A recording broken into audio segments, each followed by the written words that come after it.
Hello बच्चों, question states that what do you mean by one dimensional elastic collision? Show that for such a collision between two body of equal mass the velocity after the collision merely get interchanged. So हमें collision को explain करना है.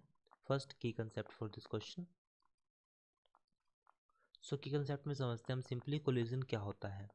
So collision हमारे पास दो bodies के बीच में हम define कर सकते हैं कि mutual interaction of two body for a short interval of time, as a result energy and momentum of the interacting body change.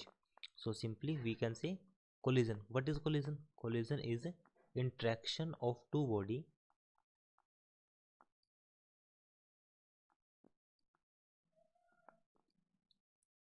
for a short time interval. For a short time interval. So उसमें हम इसको collision को define करते हैं. अब हम इसमें explain करते हैं collision in one dimension. तो कोलिजन इन वन डायमेंशन समझने के लिए इलास्टिक कोलिजन क्या होगा? जिसमें हमारे पास जो both momentum and kinetic energy conserve रहेगी and the colliding body of continue to move along the same straight line after the collision is called elastic collision in one dimension. So now elastic collision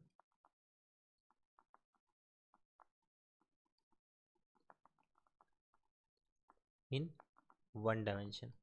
suppose करता हूँ एक body ये है, एक body ये है. अब एक बॉडी का मास m1 है, दूसरी बॉडी का मास m2 है.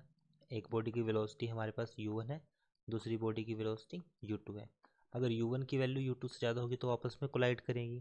कोलाइड करने के बाद सपोज करता हूँ कि जो फर्स्ट बॉडी है उसकी वेलोसिटी v1 बन जाएगी, दूसरी बॉडी उसकी वेलोसिटी v2 बन जाएगी. एक का मास m1 है, एक का मास m2 है. ये हमारे पास आफ्टर कोलिजन की बात है. तो अगर मैं स्टार्टिंग में देखो u1 माइनस u2, तो दोनों का डिफरेंस होगा u1 माइनस u2. ये हमारे पास क्या है? वेलोसिटी ऑफ अप्रोच, एक दूसरे को अप्रोच करेंगी. यहाँ पर v1 माइनस v2, तो v2 की वैल्यू ज़्यादा होगी यहाँ पे.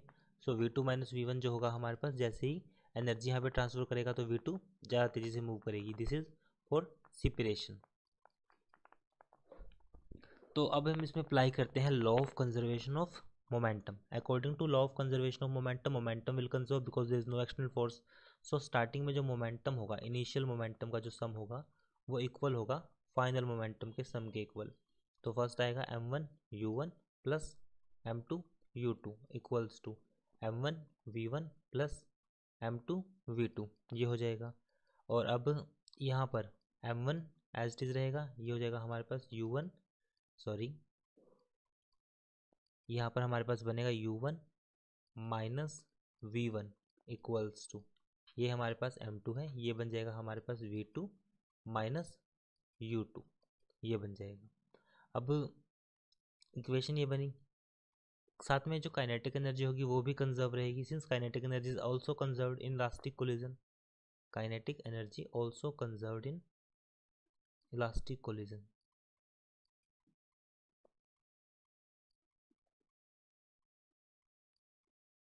kinetic energy also conserved. So formula half m1 u1 square plus half m2 u2 square equals to half m1 v1 square plus half m2 v2 square. 1/2 सब में cancel हो जाएगा. m1 यहाँ पर बनेगा u1 square minus v1 square equals to m2 v2 square minus u2 square. ये हो जाएगा. ये हमारे पास इक्वेशन फर्स्ट है और ये इक्वेशन हमारे पास सेकंड है.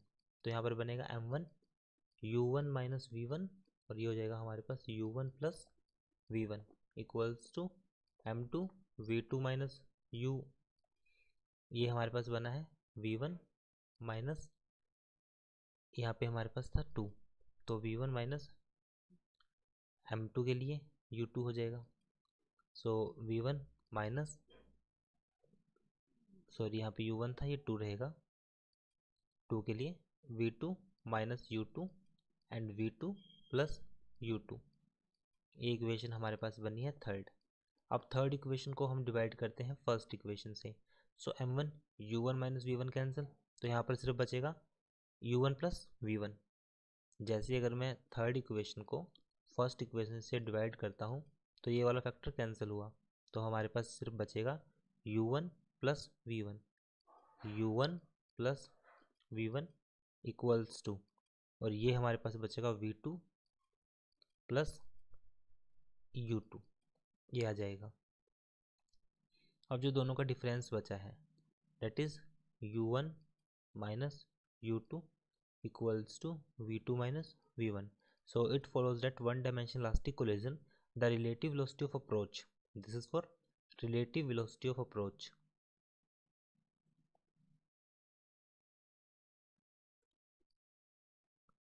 relative velocity of approach will be equal to, before collision will be equal to relative velocity of separation.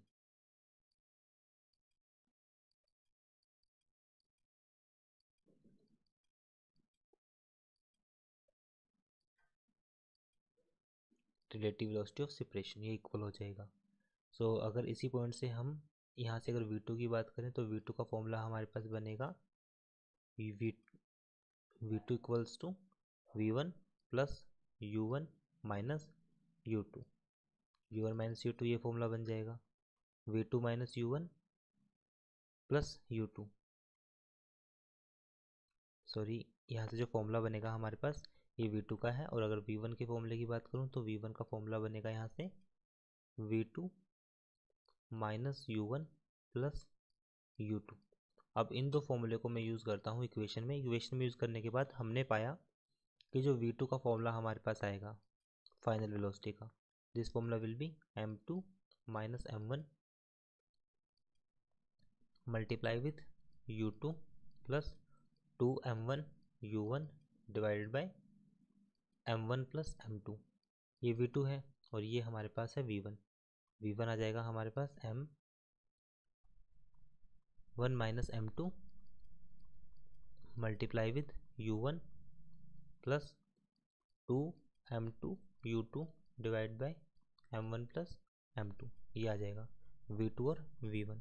तो अब अगर क्वेश्चन में कहा गया कि अगर दोनों का मास सेम होगा, if m1 equals to m2, suppose हमने इसको m बोल दिया, m कह दिया, तो यहाँ पे जो v1 और v2 का जो फॉर्मूला बनेगा, तो क्लियर सी बात है अगर v1 की वैल्यू अगर मैं प्रीवियस फॉर्मूले में देखूँ दोनों की वैल्यू इक्वल है, सो m माइनस m, तो ये कंप्लीट डिवाइड है m1, तो ये हो जाएगा हमारे पास 0, ये फैक्टर 0, तो यहाँ पर बचेगा 2m u2 divide by m plus m, 2m से 2m कैंसिल, तो v1 की वैल्यू किसके इक्वल आ जाएगी u2 के इक्वल, तो v1 की वैल्यू हमारे पास u2 के इक्वल आ जाएगी। और इसी तरह v2 की वैल्यू जो होगी हमारे पास वो हो जाएगी यहाँ पे 0 0 m 0, और यहाँ पर आएगा 2m डिवाइड बाई 2m, तो ये आ जाएगा हमारे पास u1 के इक्वल, तो ये हो जाएगा हमारे पास u1। सो पॉइंट क्लियर है हमारे पास कि जो वेलोसिटी होगी हमारे पास वो आपस में क्या हो जाएगी, इंटरचेंज हो जाएगी अगर दोनों का सेम मास हो, तो ये हमने यहाँ पे प्रूव किया है। I hope solution is understandable. Thank you.